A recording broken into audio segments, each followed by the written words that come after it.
Welcome to Season 4 of the Lehigh Valley Arts Podcast, where we explore the local arts culture and community in the Lehigh Valley.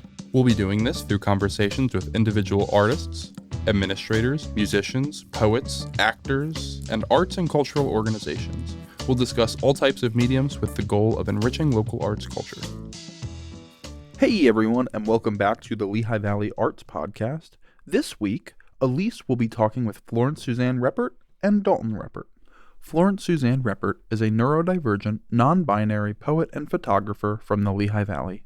They run Nowhere as Promised open mic at Nowhere Coffee Co. and are the founder of Poetry as Promised literary magazine. Occasionally, they co-host Noble Quills at Barnes & Noble. You can find them on Instagram at schizo_trash_poet, where they talk about books, birds, and their children nonstop. Daulton Reppert is a poet, writer, and musician from Allentown, Pennsylvania. He co-hosts Nowhere as Promised open mic and is one of the co-hosts for Unraveled Conversations. When he's not co-hosting poetry events, he likes walking down the hallway with his cat. Hey, thank you guys so much for joining us today. Hi. Thank you for having us. Nervous. That's perfect. Broke me right out the gate. Welcome. Literally one line in. It only took a hi, hello. It's just like the voice changed so much out of nowhere. And it's just like you stared right at me, like right deep in my It soul. looked into your soul. And I just like went, oh geez. And I broke. Perfect. Well, tell me a little bit about you both. We've got two amazing folks here in the studio today. I mean, I don't have a whole lot to say on myself, so I guess I'll go first. Just keep it kind of rolling along. I'm Daulton. I was involved directly with the magazine for like a week. That's Poetry as Promised. But I recently announced my separation as I intended to start moving forward with some projects of my own, things that have a little bit more of my focus. I started writing a book. I intend to eventually have kind of a podcast of my own that I want to do. But just little projects here and there, things that are kind of on my own speed, and letting the magazine and the Poetry as Promised brand kind of fit more to Florence. Nice. Who does all the work anyways. Poet, writer, potential podcaster. Yeah. Modest man. Very good. I'm Florence-Susanne Reppert. I am, I guess now I can't even say one half of Poetry as Promised. I am the entirety of Poetry as Promised magazine. However, still co-hosting for Nowhere as Promised, our open mic. Mm-hmm. I'm a poet, I'm a photographer, I'm a parent. That's what we do. Yeah, that's what we do.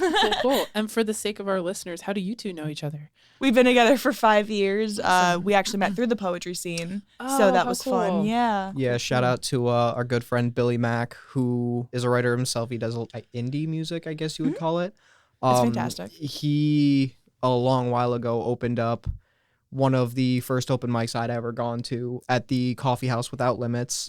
It was the No Mic open mic, and pretty much anybody in Allentown, if you say the name Billy Mack, everybody has some kind of story. He was that influential to all of us. It was one of the most creative, safest spaces you could ever go to, and it was very loving and accepting of people who were just starting out, just trying to find, their voice. And I hadn't been much of a writer until I ran into a good friend of mine who at the time I worked with, and he brought me to Billy Mack's, and I was only there one or two times before I was ready to start reading. And through some mutual friends we had, I'd met Florence all those years back. Yeah. You were hot. I was pregnant. It was great.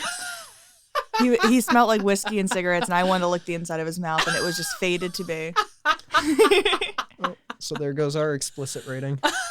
And now you put up with me every day, so. That's awesome. So like double art couple, like you both artists, both writers, both poets, and you also met at an art event. That's like 10 out of 10. Gosh, you're pretty. I feel like I should leave the room. Yeah, it did get a little hot. Well, I'm so glad that you both came on together because this is so fun. And it's funny because we've been teasing the idea for a couple years about like doing a whole series of episodes with couples who are both have their own artistic practice, because we thought it would be fun for Liz and Ben, who are married, to like run a show where they talk to other couples about like their experience as being a couple and both trying to maintain an artistic practice. And like, I love that. So maybe we'll have to have you back on for that. Yeah, that too. would be awesome. cool. We will turn into a train wreck. So I don't think there's any such thing. I think that's like the fun part of having a podcast run by 3 objectively crazy and fun people, is that you can say whatever you want and it doesn't have to. It's never a train wreck because it's just fun. I love it. You got to be that way. It's the arts. It's the arts. Yeah, none of us are normal, so. Cool. Well, I figured I could just start asking, like, how did you both get into writing, and where did it start for each of you? I mean, for me, I've been writing since I was like 10, 11. I've just always, my mom, shout out to my mom who's watching my kids right now. My mom was a poet too, and still kind of is. I don't know if she's writing anymore, but it was one of those moments where like I was downstairs in the basement using her the big ass Dell computer to go check my Farmville on her Facebook account because I was way too young. And I just remember like being a nosy kid and snooping through the drawers that were there, and I came across this like folder that had some poetry in it, and I'd read a little bit, like as much as a 10, 11-year-old does. And I remember coming across a piece that she had written about her feeling like caged like a bird and wanting to fly away. And that was like the most real I've ever seen and closest to my mom I've ever seen. And since then I've been writing, and I got published at age 12, I believe, for Eber and Wine publishing contest that we found in the Pocono What's Happening. And I've just been writing ever since. It's been the one, like I explained the other day when we were live on Instagram, it's the one consistent thing in my life that never left me, won't leave me, that I just can always come back to when I'm not really in a great space, or even when I'm in a great mood. I don't know how to write happy, but I'm sure I'll get there someday. But it's just always been the one thing that I've always had that's always had me. That's amazing. I think the connection with your mom is so cool. It just made me think of, I definitely used to find like weird, like not weird, but like poems. Sorry, Mom. Like poems my mom would like write, or like stuff that she definitely didn't intend for everyone to see because I was nosy as shit. Right. And like I wonder if that's a universal experience, just like finding your like secret artsy mom's like art hidden away on the computer, or hidden away in her journals or something. Because like my mom, she's not the greatest drawer. Drawer? Is that drawer? Whatever. She can't draw very well. Okay. But like she did like stencil art for like in the garage. There's like this mural that is just the goofiest thing you've ever seen, because she used to work out and she wanted like a nice seascape to look at, and you can tell it's all stencils. That's amazing. And it looks like an uncanny valley thing, and it's something, and it's never been used, I don't think, in the past like 15 years. I love that. Oh, it's great. But she did like all the stenciling. She loves to paint houses and stuff, so she's like begging me to paint my house, and I'm like, could you please, because I don't want to. But she loves to paint, loves all that kind of stuff, big into music. She's always been like really artistic, and I kind of followed in her footsteps there with that. Nice. And she's pretty cool. Yeah, so for me, I think, because neither of my parents were really poetic per se, I've always had a little bit of an affiliation for creative writing, to say the least. And that's not to say, because the next line might come across a little controversial when you start it like that. But my mother, very devout Christian, and, going to church and hearing the way the stories roll out and all the magnificent things that happen in the Bible, it was always very, very interesting to hear for me. And then on the other end of it with my father is he's always been very musically inclined. He has a nickname, they call him Love Song Less, because that is like his big demographic. Like if you watch his, like if he had like a Spotify Wrapped, it would be like a little bit of rap, a little bit of country, and then like this giant wheel of love songs. He's always been that way, and that stuff is very poetic, very interesting to listen to. It always had good creative writing. And then I became a musician at like 13. I started playing guitar, and I've been playing ever since. so it wasn't much of a big transition from writing songs to writing poetry. Yeah. But writing has always been very close to my heart. It was just hard being where I was because we're out of Allentown, but I grew up there. I was born and raised. And Allentown really struggles with arts right now, especially. It was kind of difficult growing up and, being like the weird kid because I like carried a journal around or like I dressed a certain way, which was like expression of my art and all that nonsense. So it was a really difficult time to be an artist that wasn't like drawing. Which is why the No Mic Open Mic was such a big deal to us, because it was like the first thing I'd heard about, because there were a handful of other smaller mics like the Hava Java mic, but they didn't do as well. They didn't bring as much attention, but there was something special about Billy Max that brought everybody and anybody in, and it drew us all in, and it became a part of who we were. Yeah, the greatest thing about it too is like you didn't feel like you were just, because it was one of the things that we brought to Nowhere, as promised, our open mic at Nowhere Coffee Co. Because you walk into Billy Max and like there's couches, there's intense art all over the place, and I don't remember their last name, but B used to work behind the counter, and just like going there when I would go to see him and just sitting there for hours and just talking to them and everyone else that kind of walked in there, and then you can go to the place right next door, that big art building, and just walk around and get lost. Like going to Billy Max felt like going home in a way.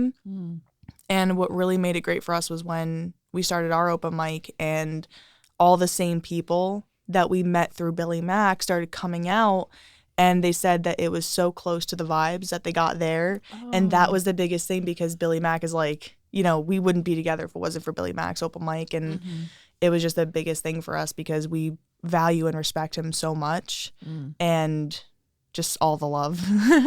That's so awesome. Whether people who have been on this podcast or who will be on this podcast know this or not, we do a lot of stalking, or at least I do. Oh boy. So I'm guessing that person that came up on the website today from Bethlehem, was that you? Oh, definitely. Okay, love it. But even before we invite people on, like, I think we have kind of adapted this process where we'll like go out to events and we'll like go and look at people's stuff on Instagram and like try to figure out like, oh, would this person maybe be like a good fit. And Poetry as Promised has been on my list for a while, like a really long time. And Liz and Ben and I think my roommate Katie and I all came out to Nowhere Coffee Company a couple months ago to one of your events, because I was like, all right, I need these people on the podcast. Like I need to go to an event and like see what the deal is. And it was one of the best arts events I've been to in the Valley in ages, like truly. And I'm not saying that as like, oh, I've been to all the arts. I go to a lot of arts events, like art too many. Like my free time is not my free time. Felt.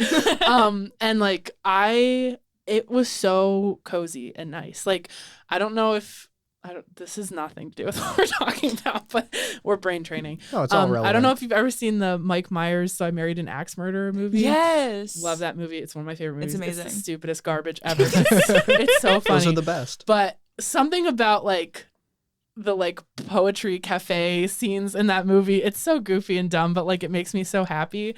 And like when we came out to your event, I was like, this is everything I wanted. What Like, event did you come out to? it was sometime in the fall, because I remember I felt so bad because we had to kind of sneak out early and the door is like at the front, and we were going to another art event like there was a gallery show in Allentown like immediately after, and I was like, no, they're gonna think I didn't like it, and like left. But everyone like always ends up leaving at some point when they need, like we don't even notice it anymore. We're like, wait, where'd they go? And we're like, but it was like the coziest, coolest event. Like and after years of like painting and I play the violin and like all this shit, like I'm finally kind of starting to like write some poetry just for me.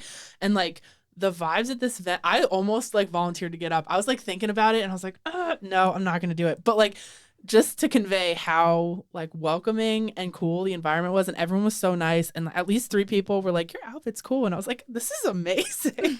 But like it was, I don't know, you talk so highly of this other open mic, and like want to let you know that I think you've achieved that. And like, I didn't even like come to read. I just came to like listen and hang out, and everyone there just seemed so happy and like comfortable and safe. And it was so cool. Well, I think that's the most important part. And Yeah. it seems like every single time now, because there's always these huge events in between, it seems like every time we have our show, I end up having kind of like a little speech. Because realistically speaking, and I make this point every single time now, is without that crowd specifically, it could have been any other crowd, and I don't think we would have made it anywhere near as far as we did. I give so much love and so much props to everyone who comes out consistently, supports us. You know, we've got a lot of names we remember. I am terrible with faces and names, so it takes me a very, very long time, especially with some of the people. They don't put like a last name or a nickname that we would recognize. Like a good friend of ours, Sam, he's a fantastic writer, and I have to remember to send him that thing. But he's a fantastic writer and an incredible poet, but he just puts himself down as Sam. That doesn't help me. You're like, that's not helpful at all. But without this crowd specifically, I don't think we would make half the impact that we do, because they are what makes our mic as important as it is. Having them congregate, having them talk to each other and talk to the new people and get them involved and be so very much involved with their writing. Because it seems for the last 4 or 5 shows now, new people are showing up and reading every single time. And the last 2 at least, it was someone who had never read at an open mic before. But just through the process of meeting our people and talking to them and hearing their work, it gave them the confidence to stand up and read something. And then afterwards, everyone's talking to them about how incredible it is. And it's something I couldn't have asked for from anywhere else, because that was my experience with the No Mic open mic. I had a really rough time my first time, and when I finished reading, I had to walk right out of the building, and I sat out front, and a whole group of people came out, and they were sitting there with me talking about how I did, and you know what the pieces meant to them and what they resonated with, and it was something unlike anything I'd ever seen. You know, so we worked really hard to emulate that, and I think what's really important is having these people who feel that same way, who come and make others feel that same way. You know, so I give all the love and all the props to the people who continue to come back, who support us, support Florence and the magazine. Without them, we'd be nothing, and we love them with all of our hearts. You know, it's one of the main things that we say too, and at least especially I say, is that the open mic is not really about me or Daulton. It's about everyone that shows up. You know, yeah, we are the ones running the event, but if you've ever seen me at the event, I run around like a chicken with my head cut off. I am not a professional person. I don't ever claim to be a professional. I am just a very awkward ADHD individual standing at the front of the thing, hoping that I don't fuck up my words, trying not to choke on my spit, because that happens quite often. You know, I'm just excited every time that I go up there and I look out and I see either a new face or even just the people that we've had for so long. I mean, oh my God, Jake Malkavian. I really hope I'm saying his last name correctly. If not, he can hit me the next show. Jake, our resident sad boy, he has been with us since our first ever open mic. He has been there since No Mic open mic. He has been there for all the workshops, all the stuff at King Coffee. They run, our friend Andrew Vono runs 610 poetry out of King Coffee in Emmaus. Is that a consistent thing? Or it's about as consistent as Andrew wants it to be. Okay. Yeah. It really just depends on what's going on. If King Coffee has other events going on, or Totally. just, you know, life shit. Yeah, and Andrew do be working. He do be tired. He do be tired. He is forklift certified, so, you know. But yeah, we've always made that point, is that, you know, even though it's our success with the open mic and everything else, it really isn't our success. It is their success, because we could just be out there hanging out with Juan and Lauren, the owners of the shop, for the next hour and a half, and is what it is. But I mean, we've even had Juan going up and performing his own stuff, which has been amazing. Oh, cool. Which we are so appreciative for, because our last open mic ended an hour after it was supposed to, because we had 21 people sign up, which we've never had before. That is like the biggest open mic sheet I've seen anywhere. And Mom was just like, no, just let them finish out. I'm like, oh, thank God, because I don't want to say no to people. Yeah, and of course, shout out to Juan and Lauren, the owners of Nowhere Coffee Co., where we work out of. They are incredible in every amount that you can think of the word. They are very professional when they need to be, but they're incredibly sweet, just wonderful people who are just doing everything they can to not only better themselves, but better the community and better the coffee. Because I don't know how many of people have had their coffee, but if you haven't, I would recommend it. It is so good. They roast it themselves, most of it. It is phenomenal. We have to give that shout out to them, because they took us in, and they've made mention of it multiple times now, as they consider us part of their family. We've actually been to their house. We had dinner with them one night Really fairly great recently. lasagna. Oh my God. Yeah, They just do it all. They really do. Juan's a great cook. Even more than that is they gave us a space to facilitate the growth and expansion of the arts in Allentown, and I think it has really shown. Our first show, we had a few good friends, less than 10 people. There was and our most 3 people on our mic list. and our 3 most people. recent show, 40 people showed up, Wow. and 21 people signed up. That's incredible. And that's not including the features, so that's 23 poets who read, including myself and Florence. Mm, You know, amazing. so that's what they've done for us is what they've done for the community, and it really shows. And they even named a freaking coffee after me. So like that was, yeah, it's called the Florence, which is just basic stand up for like the open mics and everything, because I used to get Strawberry Jane's Last Dance because I love strawberry, love iced coffee, love mocha. It was delicious. And I remember Bella saying, one of the people who worked there, I do not know their last name, saying that they ran out of strawberry syrup, and I was devastated. So they like, because I don't know if it's just like an ADHD or neurodivergent thing, but if I find something that I like, Sure, yep. it is the only thing I will ever drink ever. Especially like I'm an iced coffee person more than I am a hot coffee person, unless I'm drinking it at home. Because then he makes my coffee and it's delicious because it's made with love. But my iced coffee, like I would get the Strawberry Jane's Last Dance. Then there was a strawberry syrup shortage, and then she was like, "Well, just, mix it with blackberry instead." And I was like, "Would it taste good?" And now it's a blackberry mocha, and Ooh, it's hell yeah. it's so good. It is so good. good. I'll have to try that next time. My go-to is the Hollaback Bananas one. That's a good good I one. love too. everything banana flavored. And the first time I had that, I was like, oh, Right? Yeah, if I you work like from home on Mondays a lot, and like I'll just go work there instead of from home a lot of the I time. do that too feel with the that. magazine. A good portion of like the formatting, because obviously I can't, because I hand make the pages, so I can't bring all my scraps of paper and the whole armoire with me to bring all my stuff with me. So instead I'll do formatting and like letters and everything I have to do there. But I'll find every excuse I can to do it at Nowhere, so I can just sit there with my coffee and just like happy dance for a little while, totally paying attention to what I'm doing, but also just like vibing out.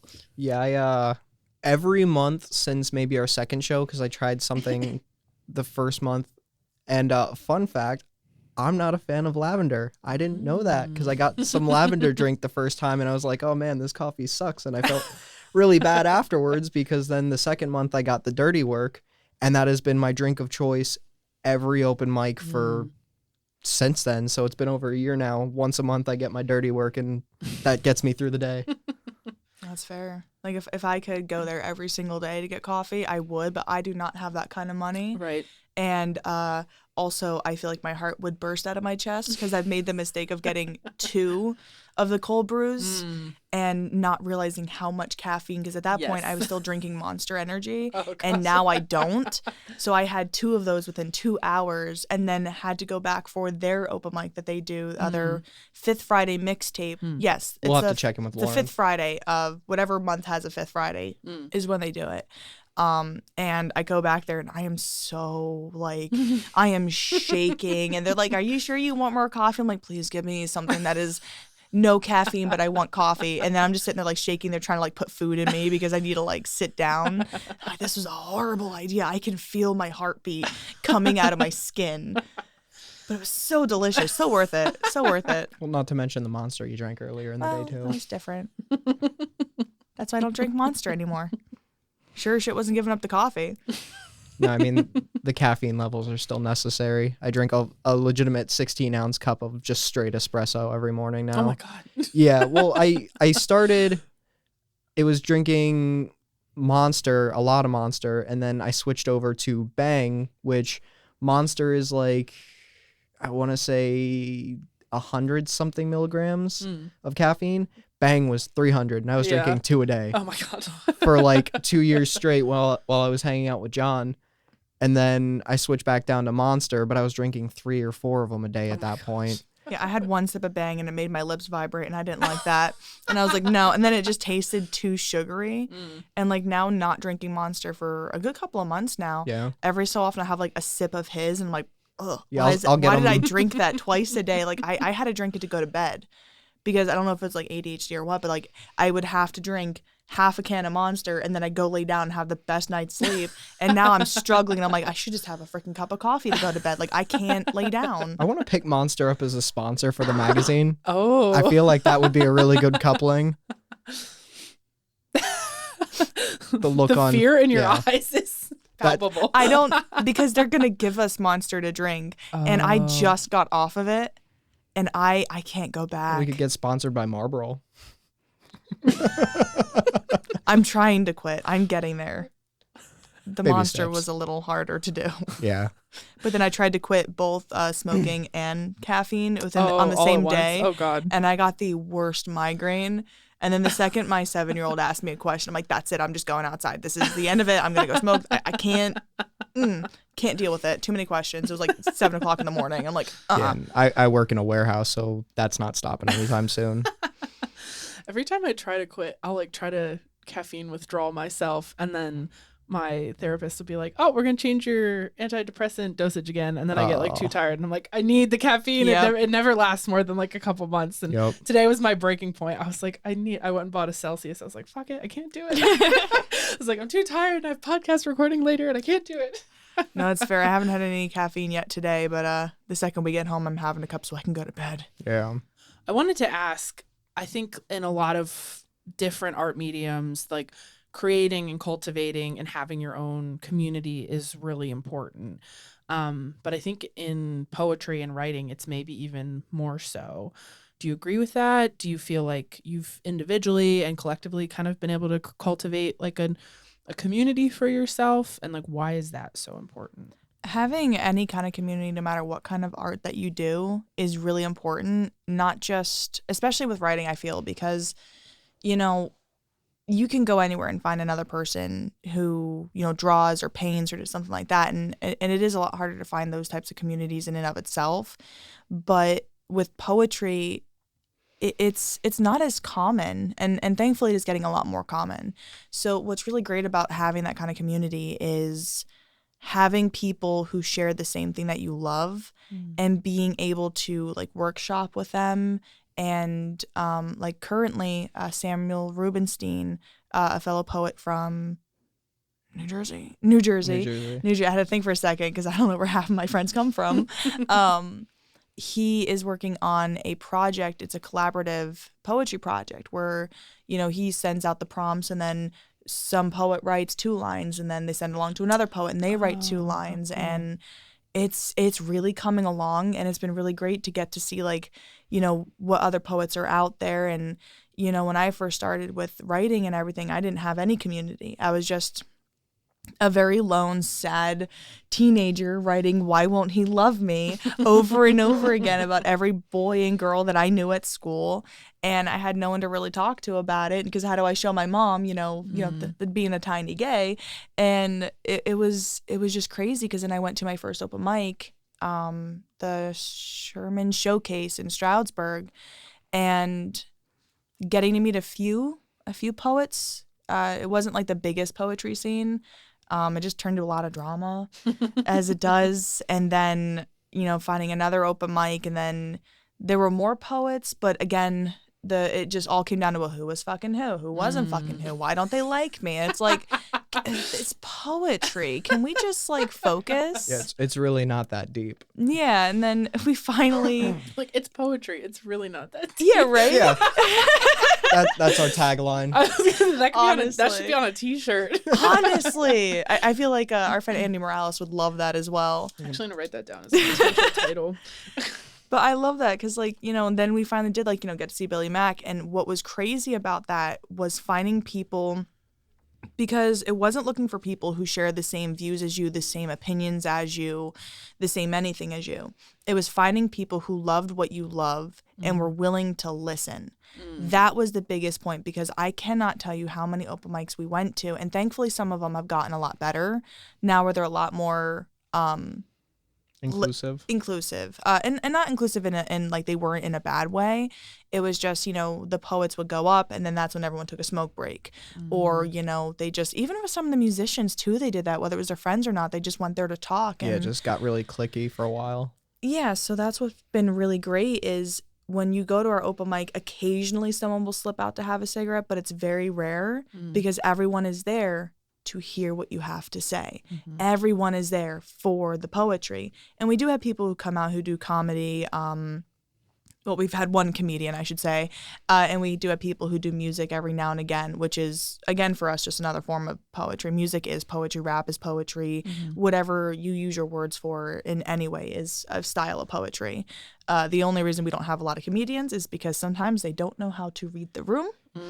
And we are all, at least a good majority of us are neurodivergent, LGBTQ. And, you know, we've been to shows where people have made really not okay jokes. And, you know, we don't want to have that around our people. So we do say to people, like, if you want to do a comedy set, you are more than welcome to, but we do not accept anything that has lack of consent, homophobia, xenophobia, any kind of phobia except for arachnophobia. That is the only thing you are allowed to talk about is if you hate spiders, because same. Yeah, I think if I'm not mistaken, the legitimate rules that we wrote out maybe one time for my interview in Bookkeeper's Press. Yeah. The main things we look for, consent is key, of course. We will not accept anything that even remotely gives question to that. We want to make a very broad statement on this is anything where age is questionable is an immediate no.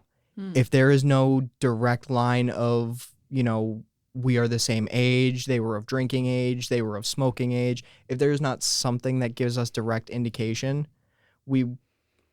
because we're not trying to be censors, we're not trying to be dicks. But just through the magazine alone, we've received some very questionable pieces, and it's not our place to message people saying, hey, this is the vibe I got. So all we can do really is reject it. And if they continue to persist, then we let them know why we're rejecting it. But we've gotten some very questionable pieces that made Florence especially, but myself, very uncomfortable. Yeah.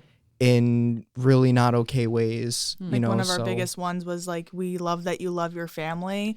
But if you love your family too much, please don't write a poem about it and send it to us. Oh, no. Okay. Yeah, we're not, you know, Oedipal over here. So sure. Yeah. It's one thing to write about your own experiences. It is one thing to talk about, because like I have a poem that recently got published. It's in the running for a pushcart and Best of the Net, which is really cool. But it was about my experience when I was 16, 17 and dating a man who was a man, well into his 20s. And like going from like, oh, this is a great relationship, like I loved him, and then being like, oh, that's why it was so wrong. And that is fine. Talking about your experiences or a friend's experience or something from that way is fine.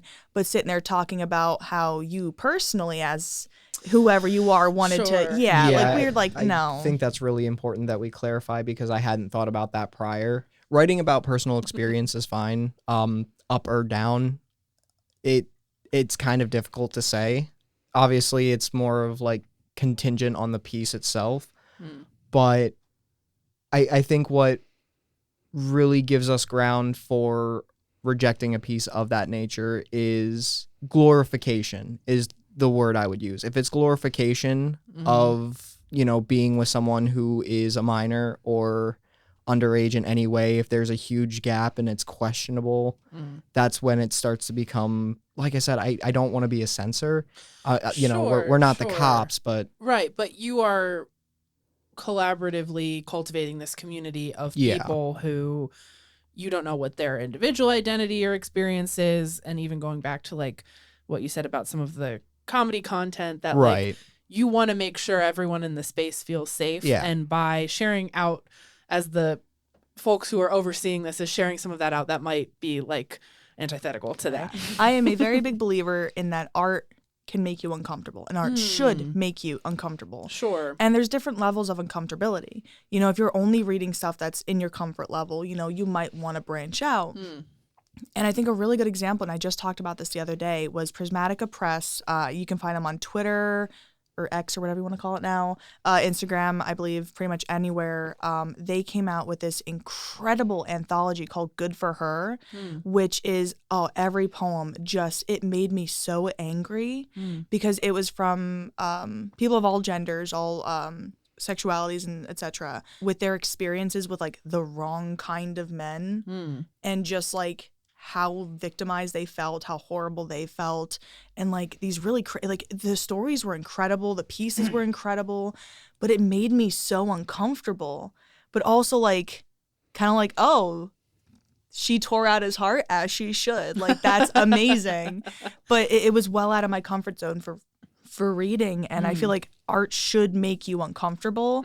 But it shouldn't make you get the ick. You know what I mean? Like, if you go, like, there's a difference between oh and oh. You know, like, I feel like that's very, you know, do what you want with your art. As long as you're not harming anybody, then by all means, just, you know, keeping in mind that I am a sexual assault survivor, I'm a rape survivor, I am a domestic abuse survivor. I've been through a lot of shit, so I don't want to read about how you wanted to do this to someone because that gives me the ick, and it's not going to make me feel like, you know, that's why we have very specific guidelines and like themes for our stuff, so you can't deviate.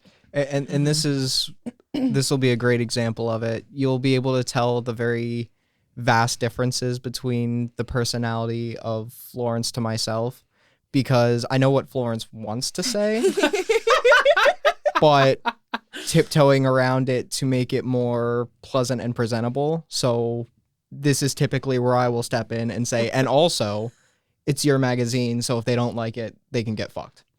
Amen. Well, I don't want to say that.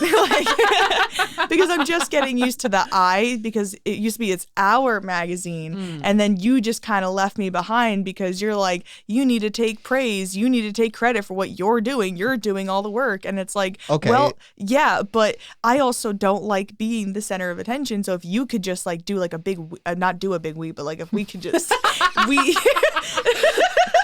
you know what I mean? Like, okay. So let me rephrase then. And this is in no way me reconnecting with the magazine, because after this statement, this is the final piece of it. It's our magazine. Get fucked. We say that very lovingly, by the way, because I mean, I love reading. It's one of my favorite things. I love reading through like all the submissions that I get, because sometimes I'm like, you know, I never would have thought that. I never would have thought to write about that. And one of the next issues that I'm going to be doing, as I'm flipping off my partner, that I'm going to be doing for, I guess when I open submissions in August, will be something to do with people, like that person that inspires you, or the person who made you who you are today. And that could be a range of things. It could be that terrible person who did terrible things who made you who you are today, or that really great person that you look up to. Like for me, it's my uncle, you know, and shout out to my Uncle Lawrence. He's really dope. And hi, Uncle Lawrence. Uncle Lawrence is great. He's a musician, and he's like one of my favorite people. Like he got me into horror shit growing up. He's like, Lawrence is the shit. Lawrence is the shit. So I'll definitely be setting up a clip of that at some point.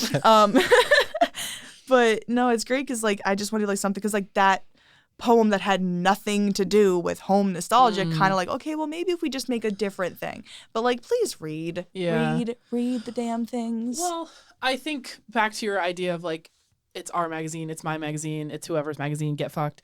Yeah. Like, I think, and I have this conversation with a lot of people about many different facets of arts, things that they're doing, but you're the one doing the work. Other people could do this and they're not doing it. Like, it is yours. Get fucked. Yeah. And I truly think like you're not claiming to be the poetry overlord. You're not like take pride in the things that you're doing and like feel good about it, because other people could be putting this together and they're not doing it. You're doing it. And that's a huge point that I always make, because if it were one of those, because you see they're a dime a dozen online, right? You send in a submission, they send you a confirmation, they copy paste it onto a white sheet and then slap it into. Sure. And there's no heart in that. There's no passion. There's nothing but a yay me, I guess. Right? But Florence doesn't do that. Florence never did that. It was never even a consideration from the get-go. When we sat down and we talked about this and we were like, we should do a magazine. Florence was like, and I'll print them out and I'll get these backgrounds and I'll cut them all out and lay them out really nicely and I'll add decorations. And so that especially goes towards my point of, you put so much work into it, so much effort into it. You were so careful and concise with it. Anybody who's got a problem with that can get bent. We don't need them if they're going to have a problem with that much effort and that much care. You love this thing with all of your heart and you put so much of your heart into it. Anybody who has anything to say about it can go away. We don't need them, because it's not like there's a shortage of people who are submitting. Like the one, and it was the one that made Florence realize that there needs to be a cap on how many we can put in, because it was nearly 100 pages. I didn't like saying no to people, and every time we got a submission, I was like, "Yeah, I'll accept all of your pieces," and I just felt terrible, and I was like, I don't know how to reject people, because like I hate rejection, and then I was like, oh, I got like the stomach flu, I got food poisoning, Yep. the kids got sick, and I had 80 pages I had to hand print and put together and glue, and it was like a month late, and thankfully everyone involved was so nice about it. I will forever just be so grateful to that community on Twitter and everything for just being so fucking nice, because I was dying, and they were just so cool about it. The day I got I finished the issue text, I knew what I was coming home to.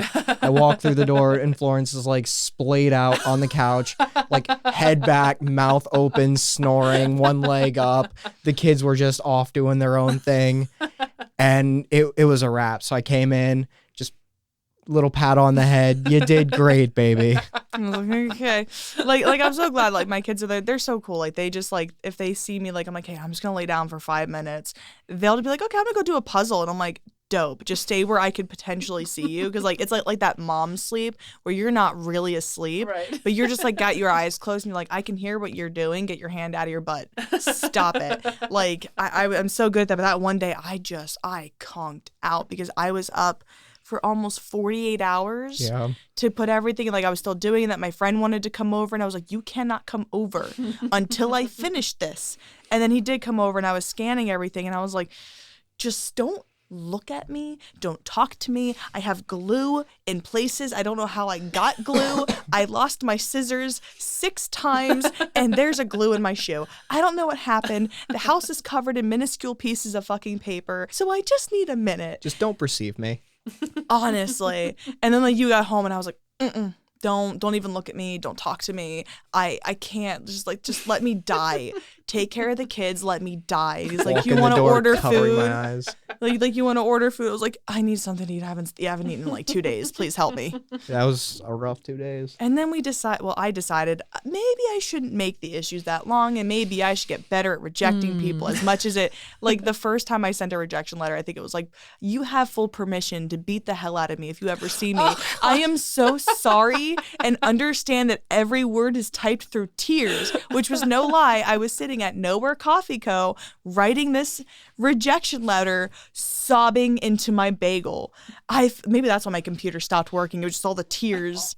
That's why now I have like a system with it, so none of it's really copy and pasted, other than the one line where it's like, unfortunately we are unable to accept your work. This has nothing to do with you as a writer or your ability in your work. This is just a decision that we have reached, etc., etc. Still using the we, because fuck you. Gonna have to change it. No, but I put my name at the bottom and just my name, but I use we because it sounds better than just saying I didn't want to, like, it just sounds better than I was unable. Not I didn't want to. I was unable. Me and my multiple personalities have decided. Yeah, right. There you go. Felt. And like before that though, I'll be like, hey, like I really love the pieces that you submitted, and then I'll go back through the pieces that I've read 15 times at this point, and I will, look at which line I really liked, like that really hit hard for each piece, and then I'll like put it in there, italicize, make it look nice, and then be like, yeah, these lines were great, really loved it. Unfortunately, and then I'm like crying as I'm doing that, and then like the acceptance letters are typically just like, hey, you got in, cool. Like, you already know what you wrote. Like, it got in. I don't know what else to tell you. I recall there being a yes slay. Yes, there was. Tina Marie Cox is, they have submitted to every single call that we have had, I think, except for one. And it's one of those things where it's like, we don't accept every single person. It doesn't matter who the hell you are. This round, I had to reject, unfortunately, a lot of my really good friends. It had nothing to do with the work. It was just what we were looking for, the magazine. And I was like, please don't take me seriously with this. I'm so sorry. Because I had to see them at the next event the next day. And I'm like, I am so sorry. You can hit me. It's fine. But Tina Marie, very quickly, I met them on Twitter, just out of nowhere. Like, there was just like this like rapport that happened with me and Tina, and it was just like, never met them before. Damn it, they live in Arizona, I think, and their work every time is so spot on. It's like, if I don't include this, I'm doing our magazine a disservice, because this work is so fucking incredible. Like, every single time they hit it and they drive it home, and it was so funny because they wrote a really nice email to us, and I was like, look, I'm going to take a step back, and all I'm going to say is fucking hell yeah, you're accepted. Slay queen. This is it for what we needed. And it was like the most unprofessional email I have ever sent from the Poetry is Promise thing. But like, Tina's kind of just accepted that from me at this point, because now we're friends on Facebook. But like, incredible poet, incredible person, and just I love that they put up with so much of my shit, because I was sending them like pictures. Does this look okay? Does this look okay? Does this look okay? Does this look okay? And then I was like, fucking slay queen, like, yes, this is great, like out of nowhere. And yeah, that was the most unprofessional email, and I have not done that, I think, again since, other than when they sent me the cover art that we're now using for our newest issue. And I was like, this is fucking incredible. Oh my God. I'm like, we're taking it. This is the cover art. And I don't remember much else about the email, because I think I blacked out at that point. Just like, I was so tired. It was like 2:00 in the morning. But yeah, no, that's great. We try to keep it I try to keep it professional. Don't give me that look with your eyebrows. But sometimes I am not professional at all. I'm not even sometimes. I'm never fucking professional. Behind the screen is just a goblin trying not to lick the glue. And we have proof of that. We've got pictures of me licking the glue, because I wanted to get the blueberry muffin cobbler one that they had at Target. Hold on, but before you start with that, let me interject here, because I feel like it would be a disservice to not tell the direct line. He didn't let me have the glue. We were walking through Target, and Florence had pointed it out and went, oh, that would be so great. Like, I could smell that all day long and it wouldn't be a problem. And the magazine would smell like blueberry muffins. So I said, absolutely not. Of course, I got a little bit of lip. So I said, okay, here's how we test. I will message your mother. And Florence goes, maybe you shouldn't. I said, no, I will message your mother. And if your mother says that she would trust you with it, then I'll buy it for you. And shout out to my forever supporter, Cynthia, for reaching back out with one absolutely not. I feel like this is the appropriate time to interject a disclaimer that we do not condone glue licking or glue sniffing. Yeah, we do not. This is primarily just for the plot. But yeah, please do not lick your glue, because then you'll turn out like me, and that is a horrible thing to be sometimes. I have 0 brain cells. I forgot the word for that there for a second. Don't sniff the glue. Honestly, in the pudding. Yeah, it really wouldn't be us if we didn't have a disclaimer like that. Well, like, so I remember growing up, and like my mom had got my brother the buildable airplane things when they had that good glue in there. And people who know that there's a difference. That good glue that you can't use inside unless you're in a well-ventilated area. I was just talking to someone about this the other day, because I was at Ollie's, and they have all kinds of weird shit at Ollie's. Oh, yeah. And I was reminiscing about those like penny building kits that they used to sell. And some of them had like these little plastic things that you snap the pennies together. And some of them came with industrial grade glue. Shout out to Ollie's. So, so you could glue them together. And they didn't have any at Ollie's, but I was looking for them because they had all the stuff that was like on par with that.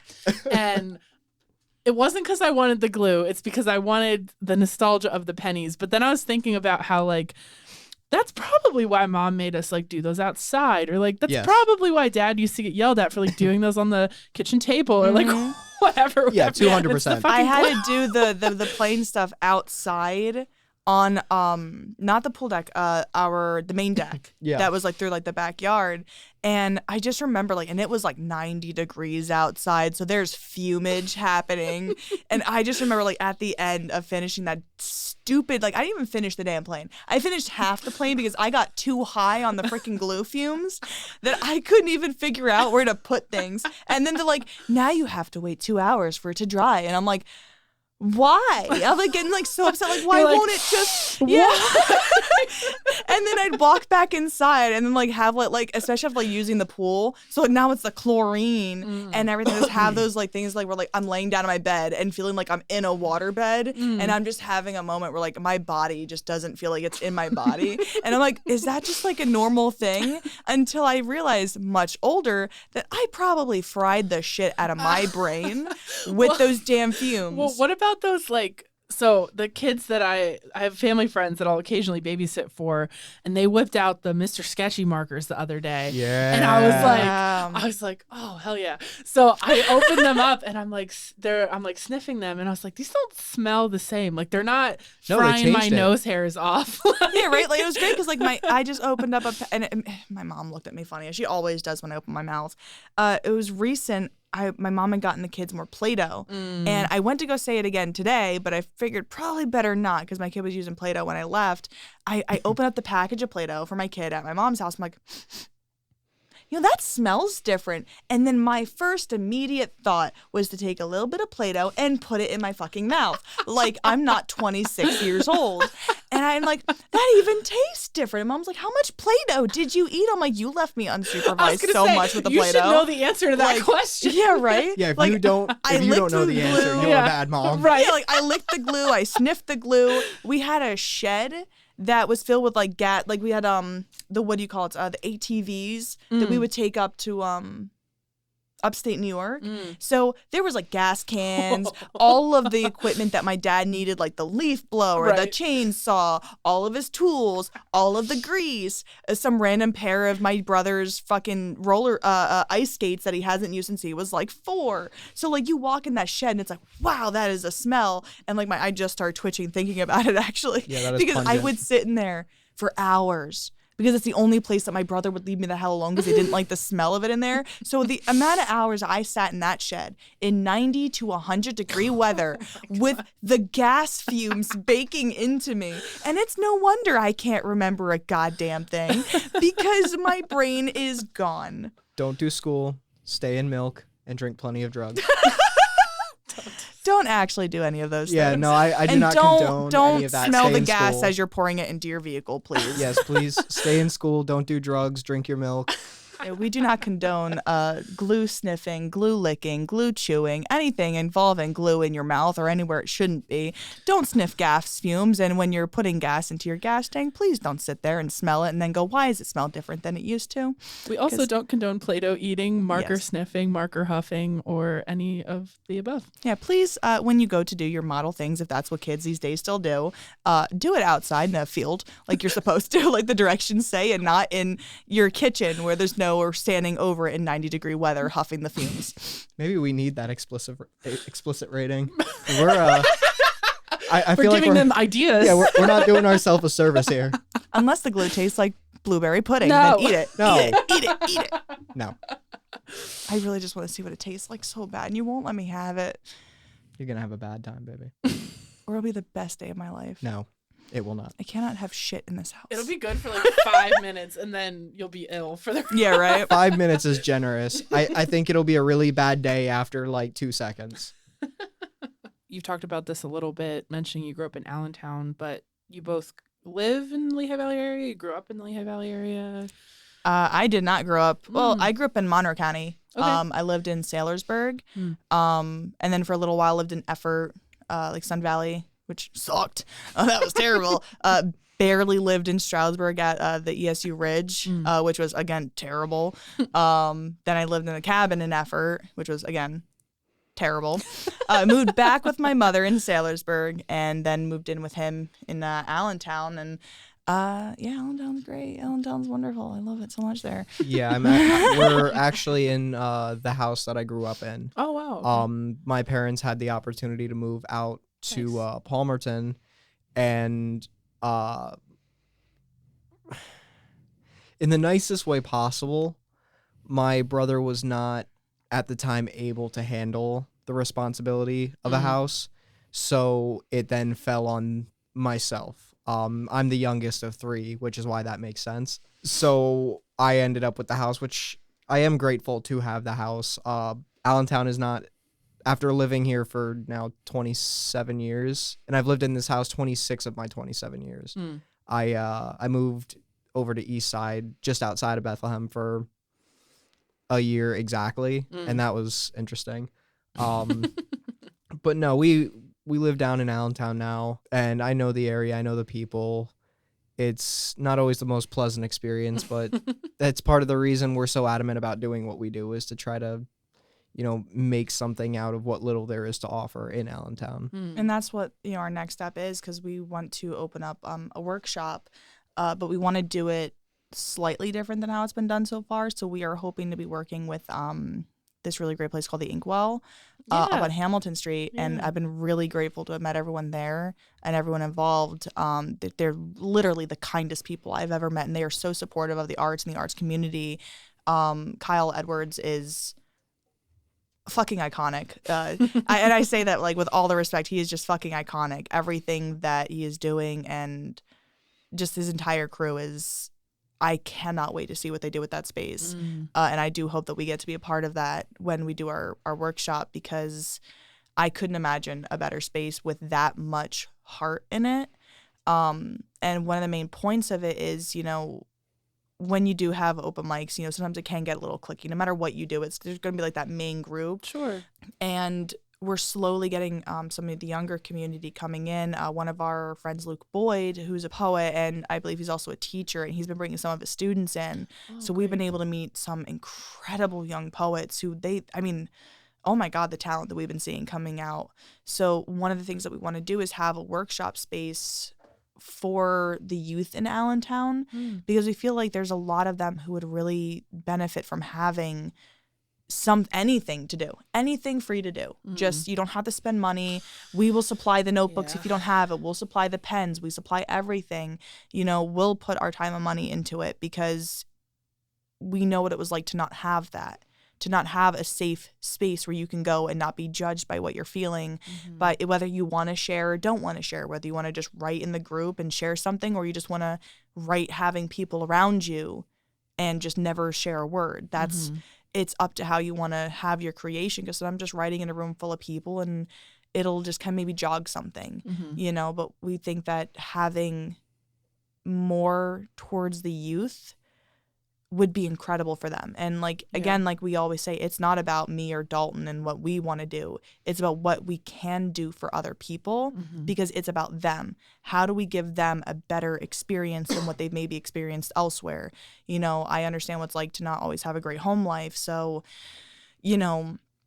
having a space that you can escape that house, where you don't have to pay money, you don't have to do this, you don't have to do that. You can just exist in a space with other people and maybe write something or just stare at everybody. I mean, we do that sometimes too, where we'll plan doing a workshop and then we'll just sit there talking about random shit for the next hour, because sometimes that just helps. And then by the time I get home, I have an idea for a new poem, and sometimes that's just, better. And I think that the youth of Allentown, especially where it's located, would really benefit from that, because I know what it's like to not have anything to do and not be able to have a safe space to go to. And that's why we have our open mic, because every single person is welcome.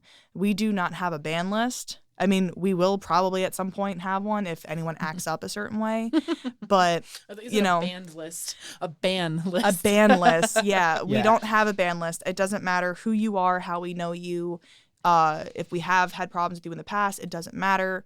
Our door is always open and always will be open. If you need someone to listen, we will always be there. We've always believed in that. You know, people make mistakes, and we've made our fair share of them.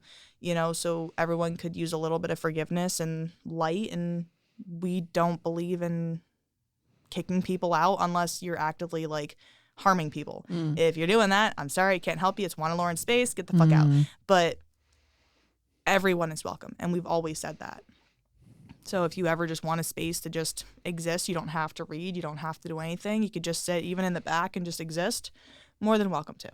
You know, it's not about me or Daulton. It's not about even really Juan and Lauren. It's about every single person who signs up and comes up and has that bravery to talk, because I know how hard that is, because as there's more people going up, and how many times did it happen, because we also live view the event, so people who are immunocompromised can also get to see it on Instagram.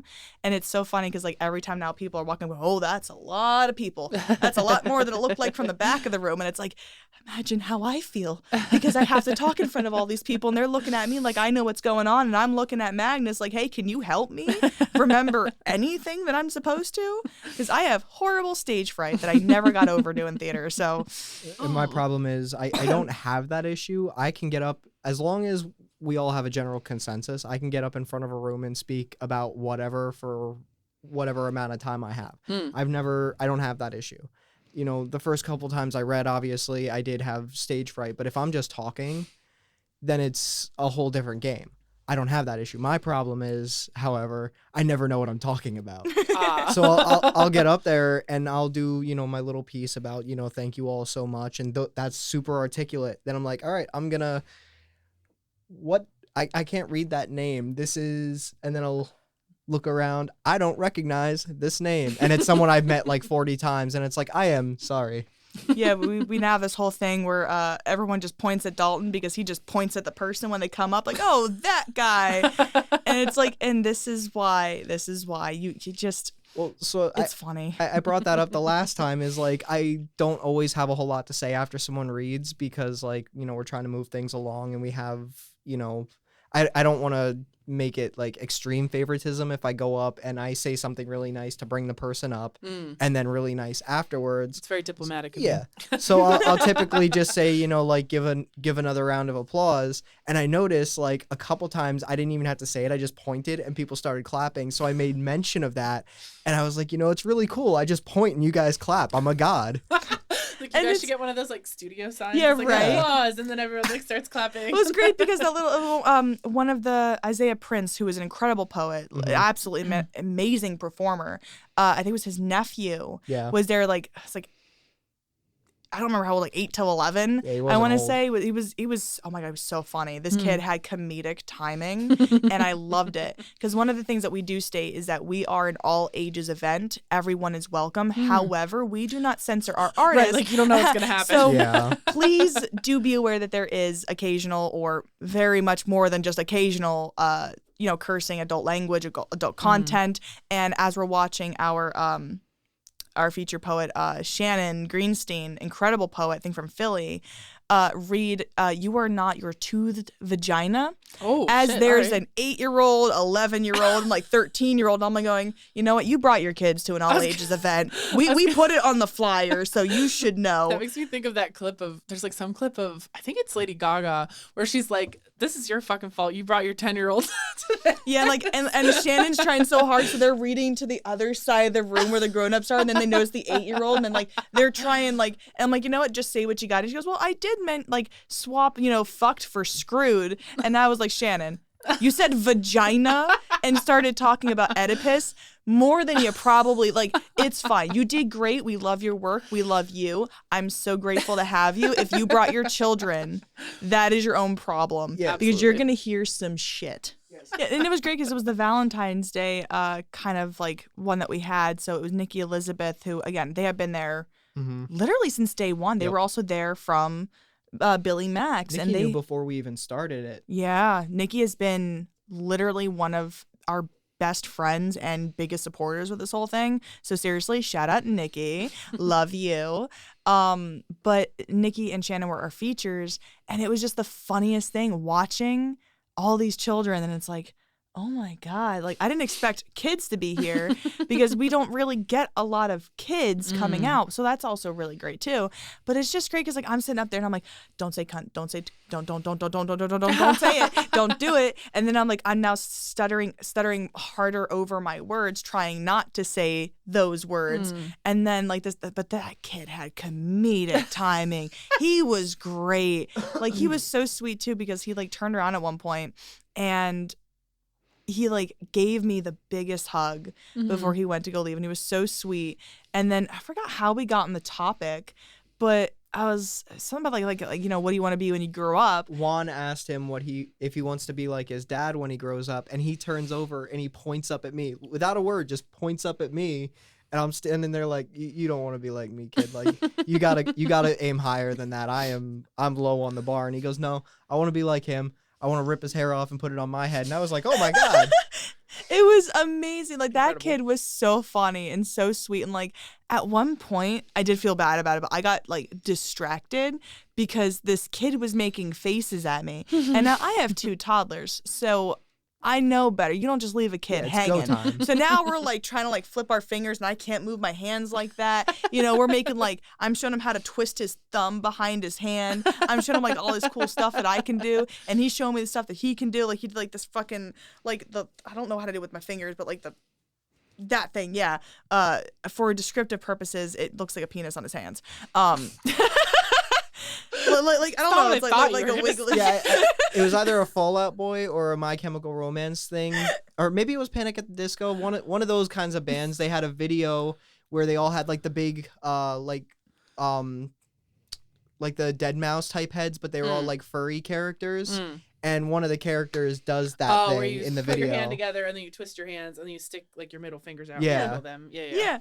But like that's what we were doing the entire show. Like towards the end, like I was so tired though, because it was like I said, we were there for an hour later than we were supposed to be. Which huge props to Juan and Lauren for letting us do that. Which now we've actually had to, fix the time, so now we're like a half hour in between, so we can have more time. We're shooting for 8:30, but it's a figurative 9.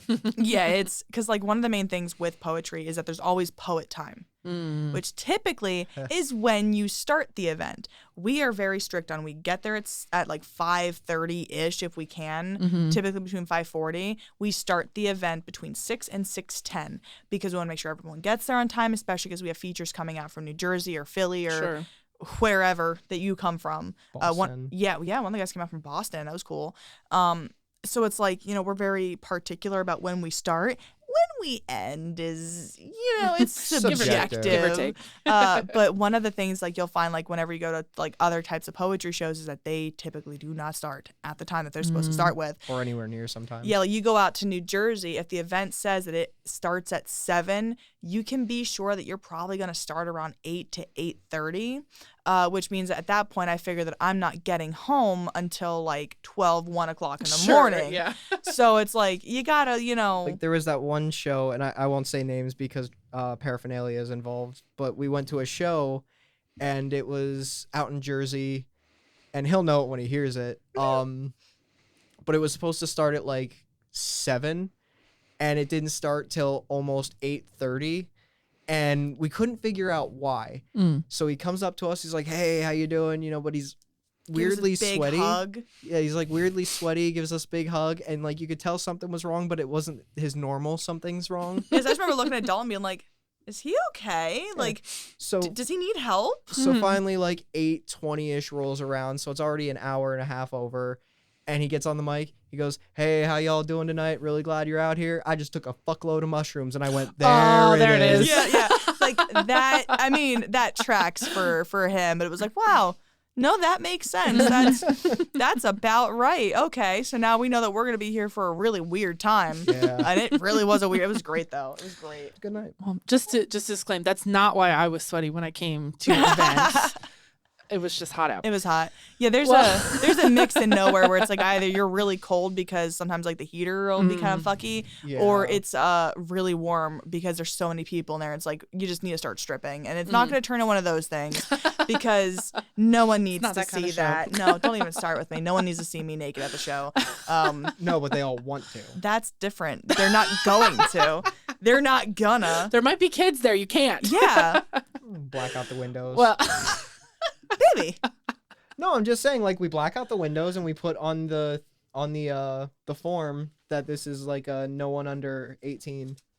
Just to make a point here, at no point or any other point in history or time will I ever take off my clothes in any fashion other than my sweater at our events. You will not see no boobs or vagine. Thank you very much. well, if all of that doesn't make you want to or not want to come to these events, where can people find out where all of this is happening, when all of this is happening, how all this is happening? Where can they find your work? Where can they find info about the magazine, the Nowhere Coffee events? You can find pretty much everything under my Instagram account, schizo_trash_poet.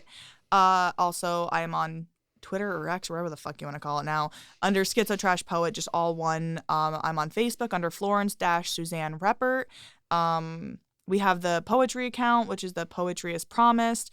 Yeah, it's under Poetry as Promised on Instagram. I think it's under Papslit Mag on Twitter. Well, thank you both so much for coming in. I really appreciate it. Absolutely. It was our pleasure. Thank you for putting up with us for the last hour. It was our pleasure. Florence and Daulton, thank you so much for coming in. This episode's opportunity of the week is for the Nowhere as Promised Open Mic number 18. This event will feature Cord Moreski and Andy Morales. It will be hosted on Saturday, May 18th from 6 to 8:30 p.m. It will be located at Nowhere Coffee Co. on 3127 Tillman Street in Allentown. Please note, this is an all-ages event. However, be advised of occasional adult content or language, as artists are not censored. This is a safe space for everyone interested in poetry, and they welcome all forms of poetry, art, music, and vulnerability in creation.